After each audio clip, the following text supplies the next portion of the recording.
Next है वैद्युत विभव वैद्युत क्षेत्र के रेखीय समाकलन के रूप में। अब हमें विभवांतर की परिभाषा रेखीय समाकलन के रूप में समझाना है।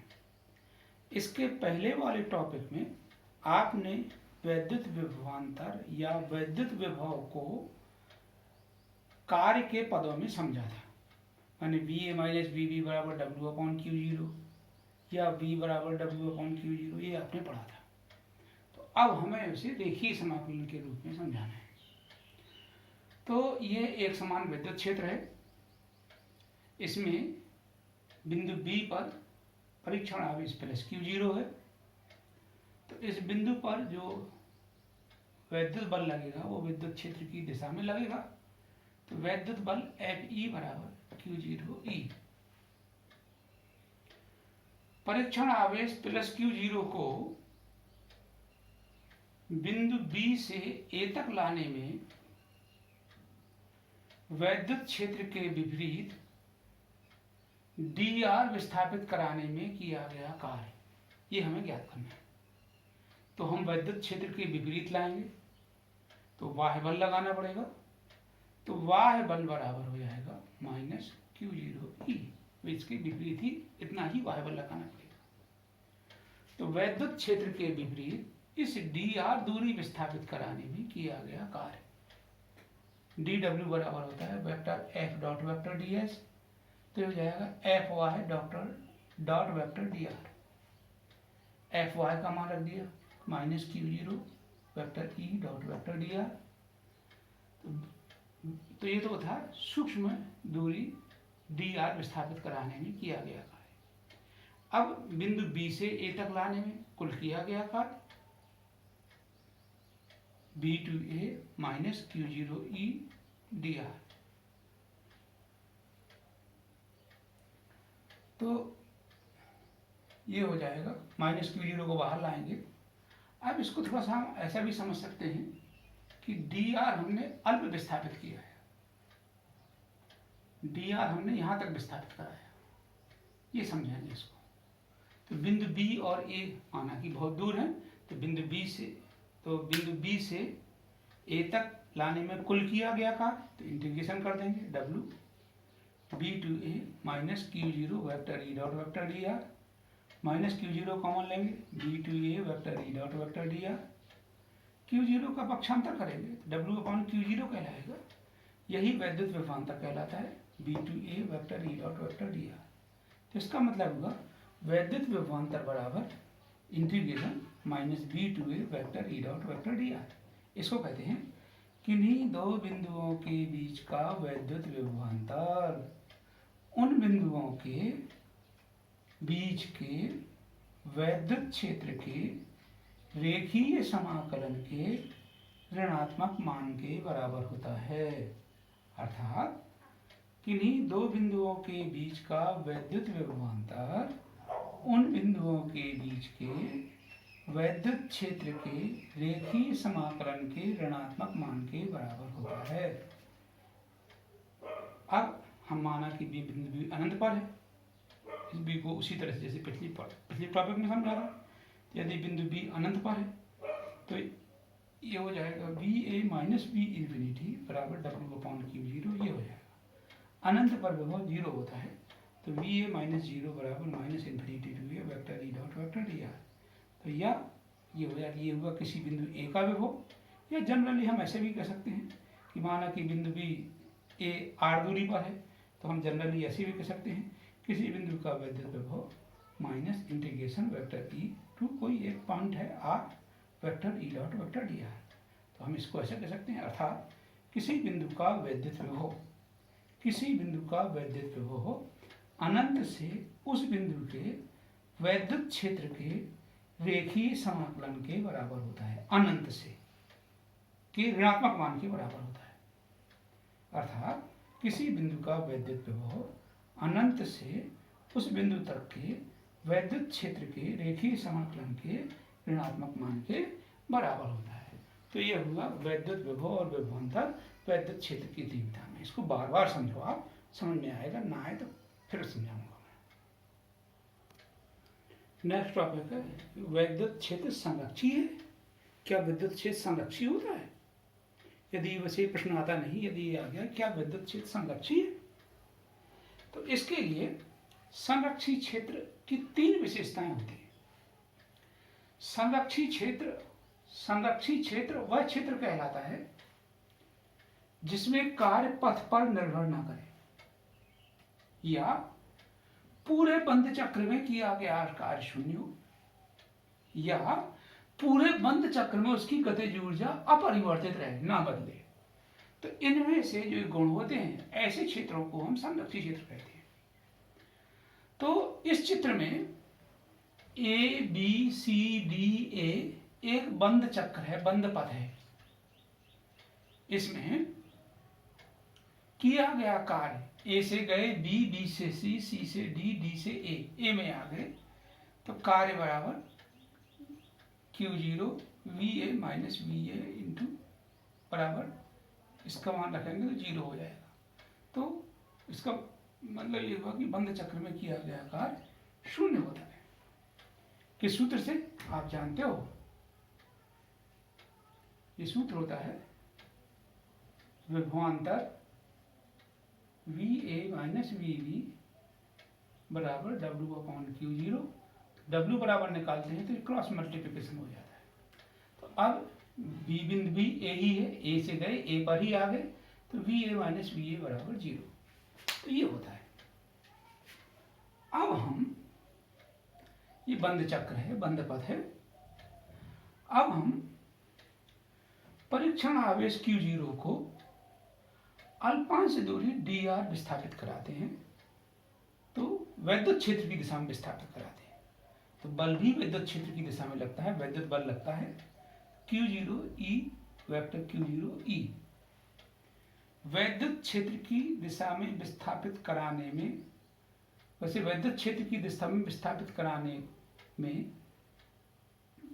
कार्य, वैसे किया गया कार्य नहीं, यहाँ पर प्राप्त कार्य होता है, क्योंकि वैद्युत क्षेत्र की दिशा में हमें बल नहीं लगाना पड़ता। तो वैद्युत क्षेत्र की दिशा में विस्थापित कराने में प्राप्त कार्य, किया गया नहीं होगा, प्राप्त कार्य dw बराबर vector FE dot vector dr, या सीधे कराने में कार्य लिख दें, कार्य dw बराबर FE डॉट dr बल इंटू विस्थापन। तो यहाँ बाह्य बल नहीं है, यहाँ वैद्युत बल ही है, उसी दिशा में लगता है बल, तो वही बाह्य बल की दिशा हो जाएगी vector FE dot vector dr Q0 vector E dot vector dr। अब पूरे बंद चक्र में किया गया कार्य, तो इंटीग्रेशन, जैसे गॉस की फिर में बताया था, बंद पथ को इंटीग्रेशन के अंदर वृत्त बना दिया, तो इंटीग्रेशन वृत्त ABCDA Q0 vector E dot vector dr। हम जानते हैं कि संरक्षी क्षेत्र में किया गया कार्य शून्य होता है, W का मान 0 होता है, अतः ये मान भी शून्य होगा। तो अतः Q0 vector E dot vector dr बराबर ये भी 0 हो जाएगा। अब जो ABCDA बंद पथ है, ये दो पथों से मिलकर बना है, ABC और CDA। Q0 को हमने बाहर निकाल लिया, ABC vector E dot vector dr plus CDA vector E dot vector dr, Q0 को बाहर निकाल लिया, क्योंकि बंद पथ जो है ये एक आधे पथ और इस आधे पथ से मिलकर बना है। तो Q0 का हम पक्षांतर करेंगे तो 0/Q0 आएगा, तो 0 ही हो जाएगा। ABC प्लस, यदि हम इंटीग्रेशन समाकलन की सीमाएं चेंज करते हैं तो ऋण आता है, ये उसका नियम होता है। जैसे A to B x dx है, यदि हम उच्च सीमा को निम्न सीमा लिखेंगे तो ऋण का चिन्ह आ जाएगा बराबर minus B to A x dx, ये हो जाएगा। तो CDA को ADC कहेंगे और माइनस का चिन्ह आ जाएगा, धन का ऋण में गुणा करेंगे ऋण हो जाएगा, और इसको उधर ले जाएंगे तो धन आ जाएगा, दोनों बराबर हो जाएंगे। तो अतः इससे निष्कर्ष निकलता है कि संरक्षित क्षेत्र में दोनों पथों के वैद्युत क्षेत्र के रेखीय समाकलन बराबर होते हैं, समान होते हैं। तो इस प्रकार से हम ये समझते हैं कि वैद्युत क्षेत्र संरक्षी है। और नेक्स्ट टॉपिक अभी पढ़ाता हूँ। नेक्स्ट टॉपिक है किसी बिंदु आवेश के कारण किसी बिंदु पर विभव, ये हमें ज्ञात करना है। तो इसका मतलब ये होगा, माना कि O पर एक बिंदु आवेश प्लस Q है, इसके कारण इससे R दूरी पर एक बिंदु P है, इस पर विभव ज्ञात करना है, बिंदु P पर विभव ज्ञात करना है। तो इसके सूत्र की उत्पत्ति के लिए माना कि इससे x दूरी पर, O से x दूरी पर एक परीक्षण आवेश Q0 है, तो इस पर वैद्युत बल प्लस Q0 है, तो इस पर वैद्युत बल Fe बराबर 1/4πε0 Q0/x²। और वैद्युत बल के विपरीत, इसके विपरीत dx विस्थापित कराते हैं, तो Fy बराबर विपरीत दिशा में करा दे तो माइनस चिन्ह लगा दिया, -1/4πε0 Q0/x²। वैद्युत बल के विपरीत dx दूरी विस्थापित कराने में किया गया कार्य dw बराबर बल गुणा बल की दिशा में विस्थापन, y बल भी इसी दिशा में है, विस्थापन भी इसी दिशा में है, तो y बल है -1/4πε0 Q0/x², विस्थापन है dx। प्लस Q0 को अनंत से बिंदु P तक लाने में कुल किया गया कार्य बराबर अनंत से इंफिनिटी टू बिंदु P की दूरी r है, r -1/4πε0 Q0/x² dx। तो इसका समाकलन करना है, तो कांस्टेंट को बाहर निकालेंगे, तो Q0/4πε0 बाहर आ गया, तो यहाँ बचा integration infinity to r 1/x² dx। इस 1/x² dx को हम लिख सकते हैं x⁻2 × dx। अब इसका हमें समाकलन करना है, तो एक सूत्र समझाया था, ये सूत्र आपने पढ़ा था, इंटीग्रेशन x⁻n, इस इंटीग्रेशन x⁻n × dx बराबर होता है x⁻n⁴ इसका मतलब ये होगा, जितनी घात होती है उसमें एक जोड़ देते हैं और उसका भाग दे देते हैं। तो जैसे यहाँ ऋण 2 है, तो ऋण 2 में एक जोड़ेंगे तो x⁻2 पूरे की बटे ऋण 2 1, ये सूत्र है। तो इस सूत्र से, इस सूत्र का हमने उपयोग किया, तो ये होगा x⁻n⁴ बटे n⁴, तो ये होगा x⁻2 बटे ऋण 2 1, तो x⁻1 बटे ऋण 1, तो हम इसको लिख सकते हैं ऋण 1/x। ऋण को हमने बाहर निकाल लिया, तो ऋण का गुणाधान हो गया Q0/4πε0। अब 0 फ्रॉम इन्फिनिटी टू, 0 नहीं, इन्फिनिटी टू r, अनंत से r तक लाते हैं, फ्रॉम इन्फिनिटी टू r, अनंत से बिंदु P तक लाते हैं जिसकी दूरी r है, तो इन्फिनिटी टू r, तो 1/अपर लिमिट माइनस लोअर लिमिट, तो 1/अपर लिमिट x की जगह r लिखेंगे, -1/∞ लिखेंगे, और हम जानते हैं कि 1/∞ का मान 0 होता है, इसलिए इसकी जगह 0 रख दिया, तो ये हो जाएगा, तो ये होगा 1/4πε0 Q0 को 1 के साथ लिखा, तो Q0/r स्क्वायर नहीं r होगा। तो वैद्युत विभव की परिभाषा से, अब वैद्युत विभव की परिभाषा बताई थी आपको, अनंत से किसी बिंदु तक लाने में किया गया कार्य बटे उस आवेश का अनुपात। तो परीक्षण आवेश प्लस Q0 को लाते हैं, तो अनंत से बिंदु P तक लाने में कुल किया गया कार्य W का मान इतना है, इसमें हम Q0 का भाग दे देंगे, परीक्षण आवेश का भाग दे देंगे, तो Q0 से Q0 कट जाएगा, तो हो जाएगा 1/4πε0 × Q/r। तो किसी बिंदु आवेश के कारण किसी बिंदु पर विभव का सूत्र होता है V बराबर 1/4πε0 × Q/r। और याद करने के लिए हम बता दूं, वैद्युत क्षेत्र की तीव्रता E बराबर होती है 1/4πε0 × Q/r²। तो वैद्युत किसी बिंदु आवेश के कारण किसी बिंदु पर वैद्युत क्षेत्र की तीव्रता होती है r², और किसी बिंदु आवेश के कारण किसी बिंदु पर वैद्युत विभव होता है बटे r होता है, बाकी संख्या ज्यों की त्यों होती है। तो ये आपको याद रखना है, किसी बिंदु आवेश के कारण किसी बिंदु पर विभव का सूत्र ये होगा। और यदि हमें वैद्युत क्षेत्र की तीव्रता जो पिछले टॉपिकों में पढ़ा चुका हूँ वो हो जाएगा r², तो ये वैद्युत क्षेत्र की तीव्रता होती है, तो ये हमेशा याद रखना है इस तरह से। अब यदि कई आवेश हैं, Q1 Q2 Q3 हैं, उनके कारण किसी बिंदु पर विभव V1 V2 V3 है, तो बिंदु पर परिणामी विभव उनके अदिश योग के बराबर होता है। क्यों? क्योंकि विभव एक अदिश राशि है, इसलिए उनको अदिश योग होता है, और वैद्युत क्षेत्र की तीव्रता में सदिश योग होता है। तो ये टॉपिक हो गया। अब नेक्स्ट अभी बताता हूँ। नेक्स्ट टॉपिक है वैद्युत द्विध्रुव के कारण किसी बिंदु पर वैद्युत विभव। वैद्युत द्विध्रुव के कारण विभव ज्ञात करना है। इसकी दो स्थितियां हैं, अक्षीय स्थिति और अनुदैर्ध्य स्थिति।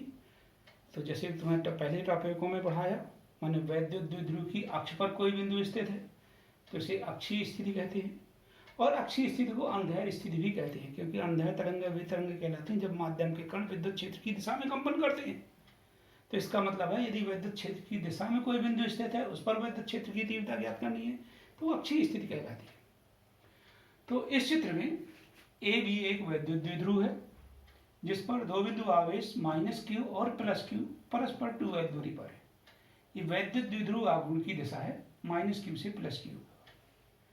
इस वैद्युत द्विध्रुव के मध्य बिंदु O से इसकी अक्ष पर, ये इसकी अक्ष कहलाती है, ये वैद्युत द्विध्रुव आघूर्ण की दिशा है, इसकी अक्ष पर स्मॉल r दूरी पर, मध्य बिंदु O से स्मॉल r दूरी पर एक बिंदु P स्थित है, जिस पर वैद्युत विभव ज्ञात करना है। ये हमारा उद्देश्य है।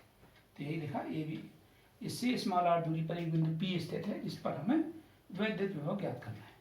अब विभव एक अदिश राशि है, तो इसके कारण इस पर विभव निकालेंगे। अदिश राशि में जैसा आवेश होता है वैसे ही रख देते हैं, और वैद्युत क्षेत्र की तीव्रता सदिश राशि होती है तो उसमें दिशा निकालते हैं। फिर दिशाएं उसमें अक्षीय स्थिति में विपरीत थी तो घटा दिया था, पर इसमें विभव निकालना है तो हम इसमें विभव, हमने आपको पढ़ाया है किसी बिंदु का आवेश के कारण किसी बिंदु पर विभव होता है 1/4πε0 इंटू Q/r। Q बीच की दूरी, r का मतलब है बीच की दूरी, तो 1/4πε0 इंटू Q, आवेश Q, यहाँ आवेश है -q, तो इसकी जगह -q बटे बीच की दूरी, माने -q से P के बीच की दूरी। तो -q से P के बीच की दूरी, ये मध्य बिंदु से r है, ये l है, ये l है, तो इससे जो दूरी हो जाएगी ये हो जाएगी r की जगह हो जाएगा r + l। तो माइनस को हम बाहर निकालेंगे, ये हो जाएगा Q/r + l। इसी प्रकार -q आवेश के कारण बिंदु P पर विभव V2 बराबर 1/4πε0 इंटू आवेश +q बटे बीच की दूरी +q से P के बीच की दूरी। तो ये मध्य बिंदु से दूरी r है, तो इसमें से l और घट जाएगा, तो बटे r - l। तो ये विभव निकाला है, तो बटे दूरी होती है, उस आवेश से दूरी होती है, और ये अदिश राशि है, इसलिए आवेश का चिन्ह सहित मान रखते हैं। जैसे ये ऋण आवेश था तो यहाँ ऋण आवेश रख दिया, और यहाँ धन आवेश था तो धन तो ना रखो तब भी धन माना ही जाता है। तो ये हो जाएगा, इस तरह से हम हल करेंगे। तो बिंदु P पर परिणामी विभव, अब इसको हम मिटा देंगे, ये आपको पढ़ाया है। r का मतलब होता है बीच की दूरी, आवेश से बीच की दूरी। तो बिंदु P पर परिणामी विभव, परिणामी विभव होता है V बराबर V1 धन V2। V1 का मान रख दिया, V2 का मान रख दिया, इसमें Q/4πε0 कॉमन ले लिया, तो ये कॉमन ले लिया। तो अब यहाँ आया ये और यहाँ ये बचा, इसका एलसीएम लिया तो r + l into r - l, और ये ऋण r - l into plus r + l, ये होगा। अब हम इसको हल करते हैं, तो यहाँ ऋण का गुणा करेंगे तो ऋण r धन l, धन r धन l, ऋण r से धन r कट जाएगा, और l और l 2l हो जाएगा, तो यहाँ बचा 2l। यहाँ वर्गांतर का सूत्र हुआ a धन b इंटू a ऋण b, a वर्ग ऋण b वर्ग, तो r धन l इंटू r धन ऋण l, r² - l², q into 2l। तो इसको हमने ऐसे लिख दिया 1/4πε0 q इंटू 2l बटे r² - l²। और q इंटू 2l को हम वैद्युत द्विध्रुव आघूर्ण P कहते हैं, तो ये वैद्युत द्विध्रुव आघूर्ण P है, तो इसकी जगह हमने लिया P/r² - l²। तो ये तो हुआ इसका सूत्र। अब इसमें यदि माना कि बिंदु बहुत अधिक दूरी पर है, ये बिंदु बहुत अधिक दूरी पर है, तो इसका मतलब है r बहुत बड़ा है l से, तो यहाँ l² को हम नगण्य मान लेंगे। तो l² को नगण्य मानेंगे, तो नगण्य मानेंगे तो छोड़ देंगे, तो ये होगा अक्षीय स्थिति में किसी बिंदु पर वैद्युत विभव का सूत्र। तो ये परीक्षा में कभी कभी आता है, तो ये अब आप समझ गए होंगे। अब निरक्षीय स्थिति समझाता हूँ, शुरू कर। दूसरी है निरक्षीय स्थिति या अनुप्रस्थ स्थिति। निरक्षीय स्थिति को अनुप्रस्थ स्थिति भी कहते हैं। तो ए बी एक वैद्युत द्विध्रुव है जिस पर दो बिंदु आवेश -q तथा +q परस्पर 2l दूरी पर हैं। इसके मध्य बिंदु O से इसके लंबार्धक पर, लंब है वो आधा है, आधा है तो पूरी 2l तो आधा आधा l हो जाएगी। लंबार्धक पर स्मॉल r दूरी पर एक बिंदु P है जिस पर हमें विभव ज्ञात करना है। ये हमारा उद्देश्य है। तो हम A से P की दूरी और B से P की दूरी निकालेंगे। तो देखो ये L है, ये R है, ये 90 डिग्री है तो ये भुजा कर्ण हो जाएगी। तो इसका मान होगा √r² प्लस l²। ये भी L है, ये R है तो ये भी कर्ण होगा, ये भी √r² प्लस l²। तो इसमें AP और BP दोनों के बीच की दूरी बराबर है और वो है √r² प्लस l²। तो ये है, पहले निकालेंगे माइनस की। तो ये है AB एक वैद्युत द्विध्रुव है जिस पर दो बिंदु आवेश -q तथा +q परस्पर 2l दूरी पर हैं। इसकी निरक्षीय स्थिति में इसके मध्य बिंदु O से r दूरी पर, स्मॉल r दूरी पर एक बिंदु P स्थित है जिस पर हमें विभव ज्ञात करना है। ये हमारा उद्देश्य है। तो पहले हम -q आवेश के कारण P पर विभव V1 बराबर, इसमें मैंने वैद्युत द्विध्रुव आघूर्ण की दिशा नहीं लिखा है, ऐसे लिख सकते हैं। -q आवेश के कारण P पर विभव V1 बराबर। अब किसी बिंदु आवेश के कारण किसी बिंदु पर विभव का सूत्र आपने अभी पढ़ा है, 1/4πε0 × q/r, और वैद्युत क्षेत्र की तीव्रता में स्क्वायर होता है। तो विभव 1/4πε0 × माइनस आवेश, विभव अदिश राशि है तो आवेश -q बटे ये, माइनस को हमने पहले लिख लिया, प्लस q के कारण P पर विभव V2 बराबर 1/4πε0 × +q/ इसके बीच की दूरी, दूरी दोनों की यही है। तो ये विभव एक अदिश राशि है तो बिंदु P पर परिणामी विभव V बराबर V1 धन V2। तो माइनस ये और प्लस ये दोनों ये बराबर और विपरीत हैं तो ये 0 हो जाएगा। अतः इससे निष्कर्ष निकलता है कि निरक्षीय स्थिति में वैद्युत विभव का मान, किसी बिंदु पर वैद्युत विभव का मान 0 होता है। तो ये आपको पढ़ा दिया और नेक्स्ट में आपको बाद में बताएंगे।